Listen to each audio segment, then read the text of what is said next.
बातमी आहे पुण्यामधल्या भावे हायस्कूल जवळ काल एका मद्यधुंद कॅब चालकानं तब्बल 12 जणांना उडवलं आणि यामधल्या 3 जणांची प्रकृती सध्या गंभीर आहे। या जखमींवरती संचेती आणि मोडक रुग्णालयामध्ये उपचार सुरू आहेत। कार चालक जयराम मुळे हा दारूच्या नशेमध्ये होता हे वैद्यकीय चाचणीच्या नंतर स्पष्ट झालंय। त्याच्यावरती भारतीय न्याय संहिता आणि मोटर वाहन कायद्यामधल्या अनेक कलमांच्या अंतर्गत गुन्हा दाखल करण्यात आलाय। आज त्याला न्यायालयामध्ये हजरही केलं जाणार आहे। दारूच्या अंमलाखाली चालक आणि त्याच्यासोबतचा जो साथीदार आहे ही गाडीमध्ये असताना ही ऑरा नावाची जी गाडी आहे Hyundaiची ही गाडी ऍक्सेलरेटरचा ताबा गेल्याने या लोकांवरती जाऊन डॅश झालेली आहे आणि त्याच्यामध्ये जवळपास 12 लोक हे इंजर झालेले आहेत। या 12 लोकांमध्ये काही जणांना गंभीर इंजरी आहेत, फ्रॅक्चर झालेले आहेत काही, तसंच काही लोकांना थोडी कमी अशा प्रकारची गंभीर इंजरी आहे। आणि या संदर्भात फरासखाना पोलीस स्टेशनच्या आवारामधून आमचे प्रतिनिधी मिकी घई अधिकची माहिती देतील।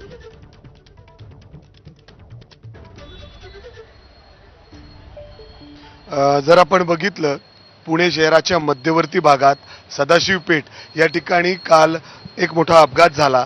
ज्या कारने हे अपघात केला ती कार सध्या आपण बघतोय पोलीस स्टेशनमध्ये आणण्यात आलेली आहे। पुण्यातील जे फरासखाना पोलीस स्टेशन आहे, जर आपण बघितलं तर याच कारचा ताबा सुटल्याने जो ड्रायव्हर आहे जयराम मुळे त्यांनी जोरदार धडक दिली।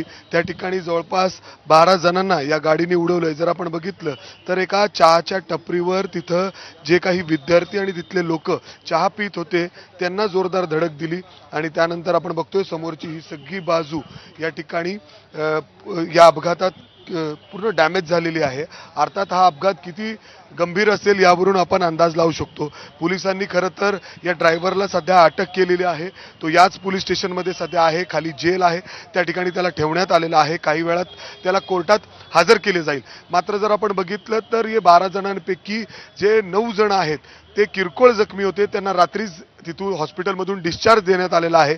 मात्र 3 जण त्यात स्पर्धा परीक्षेची तयारी करणार आहे। अर्थात त्यांची आज परीक्षा सुद्धा आहे, त्यांना परीक्षा द्यायला जायचं होतं, मात्र आज ते हॉस्पिटलमध्ये आहेत।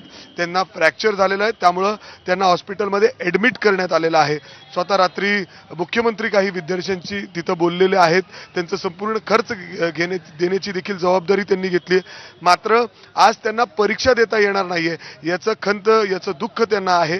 मात्र जर आपण बघितलं तर अशा पद्धतीने हा जो ड्रायव्हर आहे त्याच्याकडे लायसन्स देखील नाही असं देखील पोलिसांनी या ठिकाणी माहिती दिली आहे। तो त्यांनी दारू पिलेलं होतं आणि थेट गाडीचा ताबा त्याच्याकडून सुटला आणि त्यानंतर त्यांनी जोरदार धडक दिलेली आहे। सध्या या चालकाला पोलिसांनी अटक केलेली आहे आणि त्याला दुपारच्या नंतर कोर्टात हजर केलं जाईल। मात्र ही गाडी बघू शकतो आपण, गाडीची काच फुटलेली आहे, संपूर्ण चहा या गाडीच्या बोनेटवर पडलेला आहे, इकडचे लाईट्स आणि पूर्ण डॅमेज झालेली आहे। आपण बघू शकतो किती जोरदार पुणे शहराच्या मध्यवर्ती भाग जिथं नेहमी वर्दळ असते, लोकांची गर्दी असते। त्या पद्धतीने आज आता नेमकं काय याला शिक्षा सुनावली जाते, काय नेमकं युक्तिवाद होतो हे बघणं सुद्धा महत्त्वाचं असेल। धन्यवाद माहितीसाठी।